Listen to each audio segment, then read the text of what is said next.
নমস্কাৰ এই মুহূৰ্তত আহি পৰিছে ৰাতিপুৱাৰ কেইবাটা গুৰুত্বপূৰ্ণ খবৰ। আজি হৈছে 17 মে। দেশৰ কোটি কোটি কৃষকৰ একাউণ্টত পিএম কিষাণ 20 নম্বৰ কিস্তিৰ টকা প্ৰদান কৰিব নতুন তাৰিখ ঘোষণা কৰিলে। কেৱল ইয়াৰ নহয়, গাঁও পঞ্চায়তক লৈ কেবিনেটে বিস্তাৰকৈ ডাঙৰ সিদ্ধান্ত গ্ৰহণ কৰিছে। লাখ লাখ মহিলা একাউণ্টত চৰকাৰে প্ৰদান কৰিব 10,000 কোটি টকা। অসমৰ মুখ্যমন্ত্ৰী ডক্টৰ হিমন্ত বিশ্ব শৰ্মাৰ বৃহৎ ঘোষণা। যিসকল মহিলা এতিয়ালৈকে অৰুণোদয় আঁচনিত নামটো অন্তৰ্ভুক্ত কৰিব পৰা নাই, নতুনকৈ কৰিব পাৰিব আবেদন। মুখ্যমন্ত্ৰী ডক্টৰ হিমন্ত বিশ্ব শৰ্মাই নতুনকৈ প্ৰপত্ৰ বিতৰণ কৰিব। লাখ লাখ ৰেচন কাৰ্ড হিতাধিকাৰীৰ বাবে এটা ভাল খবৰ। যদি আপোনাৰ ৰেচন কাৰ্ড আছে তেনে ক্ষেত্ৰত আপুনি পাব 3টা সুবিধা। কেৱল ইয়াৰ নহয়, লাখ লাখ চৰকাৰী ঘৰ হিতাধিকাৰীৰ বাবে এটা ভাল খবৰ। যদি আপুনি চৰকাৰী ঘৰ পোৱা নাই, নতুনকৈ কৰিব পাৰিব জিঅ' টেকিং। লগতে নতুন তালিকা প্ৰকাশ পাইছে। লগতে কেইবাটাও ৰাজনৈতিক খবৰৰ লগতে অৰাজনৈতিক খবৰ যুগুত কৰা হৈছে আজিৰ দিনটোত। গোটেই অসম তথা ভাৰতৰ বিভিন্ন প্ৰান্তৰ পৰা যুগুত হৈছে কেইবাটাও ডাঙৰ খবৰ। এনেবোৰ খবৰ নিতৌ পাই থাকিবলৈ চেনেলটি ছাবস্ক্ৰাইব কৰি ভিডিঅ'ত এটা লাইক কৰিবলৈ নাপাহৰিব। আজিৰ আমাৰ প্ৰথম খুবেই গুৰুত্বপূৰ্ণ খবৰ হৈছে অসমবাসীৰ বাবে এটা ডাঙৰ খবৰ। এইবাৰ নতুন প্ৰক্ৰিয়াৰে নিৰ্বাচিত কৰা হ'ব গাঁও পঞ্চায়তৰ সভাপতি আৰু আঞ্চলিক পঞ্চায়তৰ সভাপতি। কেনেকৈ নিৰ্বাচন কৰা হ'ব আঞ্চলিক আৰু জিলা পৰিষদৰ সভাপতি আৰু সম্পাদকক, ইয়াক লৈ চৰকাৰে কেইবাটাও গুৰুত্বপূৰ্ণ সিদ্ধান্ত গ্ৰহণ কৰিছে কেবিনেট বৈঠকত। 21 জুনৰ পৰা 10 জুলাইৰ ভিতৰত জিলা আয়ুক্তসকলে নটিফিকেশ্যন জাৰি কৰিব। গাঁও পঞ্চায়তৰ জিলা সভাপতি আৰু উপসভাপতিৰ কাৰণে জাৰি কৰা হ'ব নটিফিকেশ্যন। 21 জুনৰ পৰা 10 জুলাইৰ ভিতৰতে গাঁও পঞ্চায়তৰ সভাপতি আৰু উপসভাপতিৰ বাবে নিৰ্বাচন অনুষ্ঠিত হ'ব। 21 জুলাইৰ পৰা 30 জুলাইৰ ভিতৰত নিৰ্বাচিত কৰা হ'ব জিলা পৰিষদৰ সভাপতি আৰু সম্পাদকক। 21 জুলাইৰ পৰা 20 জুলাইৰ ভিতৰতে নিৰ্বাচন কৰা হ'ব আঞ্চলিক পঞ্চায়তৰ সভাপতি আৰু সম্পাদকক। নিৰ্ধাৰিত দিনতে শপত গ্ৰহণৰ লগতে গঠন কৰা হ'ব আঞ্চলিক পঞ্চায়ত। নতুন প্ৰক্ৰিয়াৰে নিৰ্বাচন হ'ব এইবাৰৰ পঞ্চায়তৰ সভাপতি আৰু সম্পাদক। হয় বন্ধু বান্ধৱীসকল, এটা ডাঙৰ খবৰ আহি পৰিছে।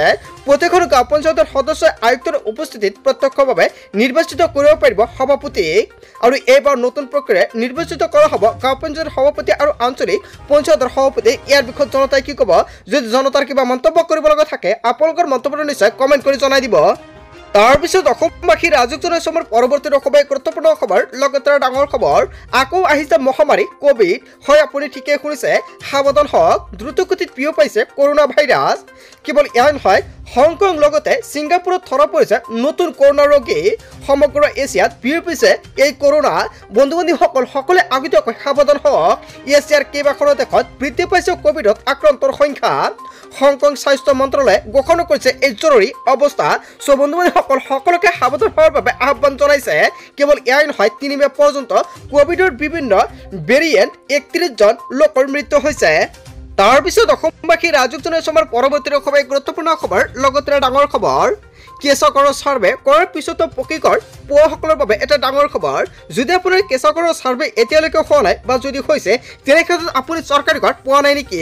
সেইসকল ব্যক্তিৰ বাবে মুখ্যমন্ত্ৰী ডক্টৰ হিমন্ত বিশ্ব শৰ্মাই কেবিনেট বৈঠকত কেইবাটাও গুৰুত্বপূৰ্ণ সিদ্ধান্ত গ্ৰহণ কৰিছে। শীঘ্ৰে সকলো দৰিদ্ৰ পৰিয়ালে পাব চৰকাৰী পকীঘৰ। সকলো দৰিদ্ৰ পৰিয়ালৰ বাবে কেন্দ্ৰ চৰকাৰে নতুনকৈ দিব ছাৰ্ভেৰ সুবিধা। শীঘ্ৰে আৰম্ভ হ'ব নতুন ছাৰ্ভেৰ কাম কাজ। আপোনাৰ কেঁচাগড়ৰ ছাৰ্ভে মোবাইলৰ জৰিয়তে আপুনি নিজে কৰিব পাৰিব। কেঁচাগড়ৰ এখন ফটো দিয়ক আৰু আপুনি পাওক চৰকাৰী পকীঘৰ, যাৰ এতিয়াও আপুনি কৰিব পাৰিব। যাৰ এতিয়াও কেঁচাগড় আছে তেওঁলোকে শীঘ্ৰে পাব চৰকাৰী পকীঘৰ। কোন কোন দৰিদ্ৰ পৰিয়ালে পাব এই কেঁচাগড়ৰ সুবিধা? যদি আপুনি দৰিদ্ৰ, তেনে ক্ষেত্ৰত আপোনাৰ কেঁচাগড় আছে নেকি? তেনে ক্ষেত্ৰত আপুনি পাব পকীঘৰ। আপোনাৰ কেঁচাগড়ত থাকিব নালাগে। কেঁচাগড়ৰ ছাৰ্ভে কৰাৰ পিছতে পকীঘৰ নোপোৱাসকলৰ বাবে এটা ভাল খবৰ আহি পৰিছে। যদি আপুনি কেঁচাগড়ত থাকি আছে, আপোনাৰ ছাৰ্ভে হৈছে, আপুনি পকীঘৰ পোৱা নাই নেকি? তেনে ক্ষেত্ৰত লগে লগে দিয়ক অভিযোগ। চৰকাৰে সম্পূৰ্ণকৈ সিদ্ধান্ত গ্ৰহণ কৰিব। চৰকাৰী পকীঘৰৰ নামত টকা সংগ্ৰহ কৰিছে নেকি কোনোৱাই? তেনে ক্ষেত্ৰত আপোনাৰ বাবে এটা ডাঙৰ খবৰ আহি পৰিছে। বিনামূলীয়া ঘৰৰ বাবে নিদিব 1 টকাও। ঘৰ দিয়াৰ নামত কোনোৱা লোকে ধন বিচাৰিছে নেকি আপোনাৰ ওচৰত? তেনে ক্ষেত্ৰত দিয়ক আপুনি অভিযোগ। নিজে কৰিব পাৰিব চৰকাৰী ঘৰৰ বাবে জিঅ' টেকিং। 25 মে পৰ্যন্ত বঢ়াই দিয়া হৈছে এই সুবিধা। যিসকল ব্যক্তি চৰকাৰী ঘৰ পোৱা নাই বা জীৱিকা সুখীয়া চৰকাৰী ঘৰৰ বাবে জিঅ' টেকিং কৰাই দিয়া নাই, আপুনি নিজে ঘৰটো বিক্ৰী কৰিব পাৰিব। যিকোনো আঁচনিৰ নামত ধন লোৱাৰ দালাল পৰিব ভয়ংকৰ বিপদত। মুখ্যমন্ত্ৰী ডক্টৰ হিমন্ত বিশ্ব শৰ্মাৰ বৃহৎ ঘোষণা। যিকোনো আঁচনিৰ নামত কোনোৱাই টকা সংগ্ৰহ কৰিছে নেকি? তেনে ক্ষেত্ৰত দিয়ক আপুনি অভিযোগ। চৰকাৰে লগে লগে ল'ব ব্যৱস্থা। ইয়াক লৈ মুখ্যমন্ত্ৰী ডক্টৰ হিমন্ত বিশ্ব শৰ্মাই হুংকাৰ প্ৰদান কৰিছে। তাৰপিছত অসমবাসী ৰাজুক জনাইছে আমাৰ পৰৱৰ্তী খুবেই গুৰুত্বপূৰ্ণ খবৰ। লগতে ডাঙৰ খবৰ, জিলা পৰিষদৰ ক্ষমতা কৰ্তন কৰি বৃদ্ধি কৰা হ'ল পঞ্চায়তৰ ক্ষমতা। জিলা পৰিষদৰ সকলো ক্ষমতা হস্তান্তৰ কৰা হ'ল পঞ্চায়তলৈ। পঞ্চায়তৰ সদস্যক প্ৰদান ক্ষমতা এতিয়াৰ পৰা পঞ্চায়তৰ ক্ষমতা জিলা পৰিষদে ব্যৱহাৰ কৰিব নোৱাৰিব সকলো দৈনিক বজাৰ সাপ্তাহিক বজাৰ নিয়ন্ত্ৰণ কৰিব পাৰিব পঞ্চায়তে 5 লাখ টকালৈকে নিবিদা দিব পাৰিব পঞ্চায়তে কেৱল ইয়াৰ নহয় 5ৰ পৰা 10 লাখ টকাৰ ওপৰত নিবিদা দিব পাৰিব আঞ্চলিক পঞ্চায়তে পূৰ্বে এই নিবিদা আছিল মাত্ৰ 1 লাখ টকা পঞ্চায়ত আইন সংশোধন কৰি 105 108 আৰু 109 ধাৰা সলনিৰে জিলা পৰিষদৰ ক্ষমতা কৰ্তন কৰা হৈছে জিলা পৰিষদে নিয়ন্ত্ৰণ কৰিছিল নিবিদা দিয়াৰ ক্ষমতা আৰু এই বৰ্ষৰ পৰা এই নিবিদা তথ্য বিত্তীয় ক্ষমতাৰ হস্তান্তৰ কৰা হল পঞ্চায়তলৈ নদীঘাট কেৱল ইয়াই নহয় ফেৰীঘাট বজাৰ আৰু হাট সকলো থাকিব পঞ্চায়তৰ অধিকাৰ পঞ্চায়তৰ সদস্যক ক্ষমতা প্ৰদান কৰিলে হিমন্ত বিশ্ব শৰ্মা চৰকাৰে হয় বন্ধুবান্ধৱীসকল কেইবাটাও নতুন নিয়ম সলনি হৈছে ইয়াৰ বিষয়ে জনতাই কি ক'ব যদি জনতাৰ কিবা মন্তব্য কৰিব লগা থাকে আপোনালোকৰ মন্তব্যটো নিশ্চয় কমেন্ট কৰি জনাই দিব তাৰপিছত অসমবাসী ৰাজুক জনাইছো আমাৰ পৰৱৰ্তী খুবেই গুৰুত্বপূৰ্ণ খবৰ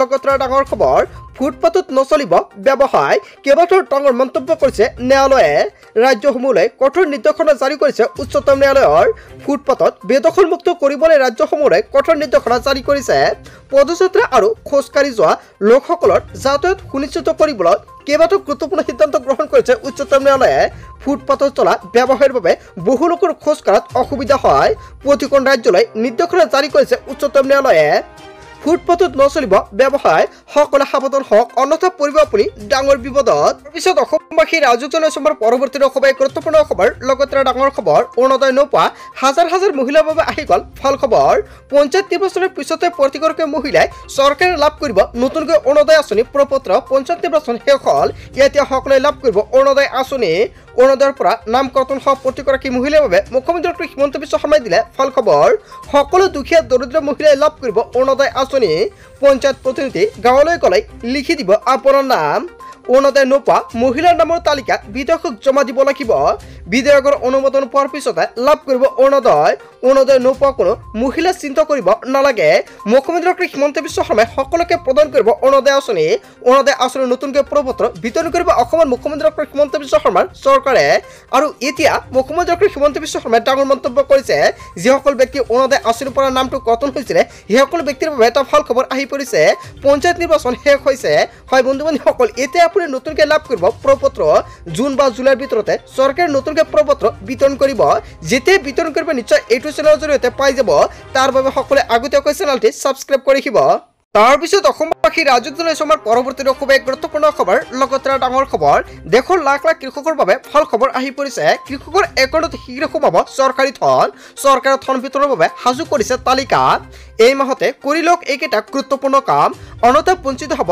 ধন লাভৰ পৰা যোগ্য হিতাধিকাৰী পৰিৱৰ্তে অযোগ্য হিতাধিকাৰীয়ে ঘূৰাই দিব লাগিব পিএম কিষাণৰ টকা জুন মাহৰ প্ৰথম সপ্তাহতে সোমাব পাৰে পিএম কিষাণৰ 20 নম্বৰ কিস্তিৰ টকা যিসকল কৃষকে 19 নম্বৰ কিস্তিৰ টকা পোৱা নাই নিশ্চয় কমেন্ট কৰি জনাই দিয়ক আজি পিএম কিষাণৰ ৱেবছাইটত গৈ কৃষকে কৰক ই-কেৱাইচি সম্পূৰ্ণ নোহোৱা কৃষকৰ একাউণ্টত নোসোমাই এই ধন এই তালিকাত আপোনাৰ নাম অন্তৰ্ভুক্ত আছে নে নাই চাবলৈ মুকলি কৰা হৈছে কেইবাটাও ৱেবছাইট আৰু অফিচিয়েল ৱেবছাইটৰ ফাৰ্মাৰখনত প্ৰথমতে আপুনি প্ৰৱেশ কৰক বেনিফিচিয়াৰী ষ্টেটাছত গৈ চাব পাৰিব নিজৰ নাম হিতাধিকাৰীৰ বাবে মুকলি কৰা হৈছে টোল ফ্ৰী নম্বৰ যিকোনো সমস্যা হলে দিব পাৰিব আপুনি অভিযোগ সেভ কৰি লওক একেটা নম্বৰ 15526 নম্বৰ অথবা আন এটা নম্বৰ হৈছে 1800115526 নম্বৰ আৰু আন এটা নম্বৰ হৈছে 01123381092 নম্বৰ এই তিনিটা নম্বৰ সেভ কৰি ৰাখক আপোনাৰ মোবাইল ফোনত কিবা অসুবিধা হলে লগে দিব পাৰিব আপুনি অভিযোগ সত অসমবাসী ৰাজুক জনাইছো আমাৰ পৰৱৰ্তী খুবেই গুৰুত্বপূৰ্ণ খবৰ লগতে ডাঙৰ খবৰ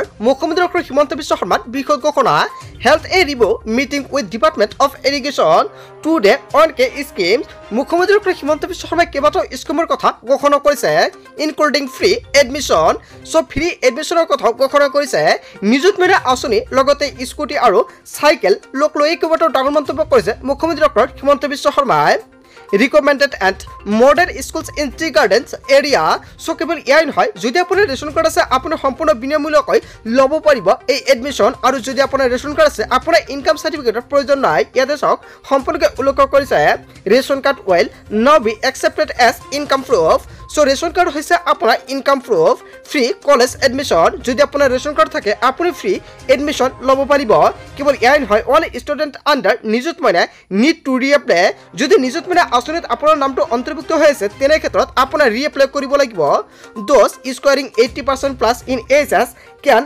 এপ্লাই